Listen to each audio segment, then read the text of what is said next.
Welcome to the kitchen where we make everything but pasta.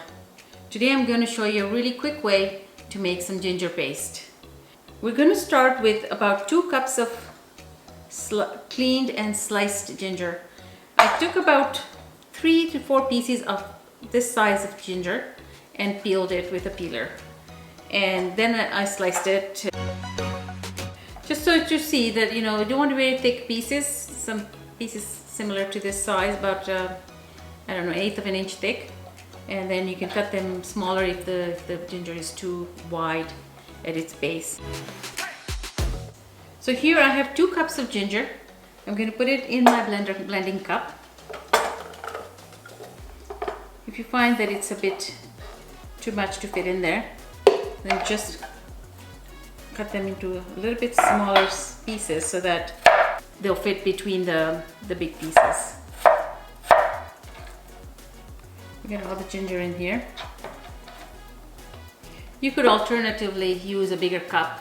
In this I'll put 1/2 teaspoon of salt, 2 tablespoons of olive oil, and 1/4 cup of vinegar. And I'm going to just close this lid. If the lid doesn't close, just remove some of the ginger, and then once it has blended and come down a little bit, you can add that in and put it back in the blender and mix it. We're going to pulse it for about a few times, and then once we have found that it's starting to mix, we will give it a good mix.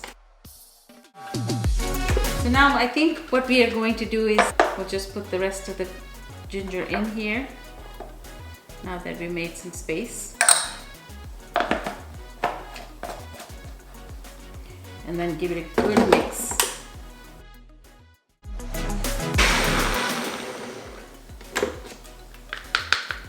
So let's open and have a look. I'll just pour some into this cup here. And you can see how smooth it is. All the ginger has been crushed. Since I won't be using all of it today, I'm going to put them in small containers and put them in the freezer for later use. They freeze really well and they're a cinch to use when you need it. Well, if you enjoyed this video, please give us a thumbs up and subscribe to our channel for more delicious recipes. Thanks for watching. Bye.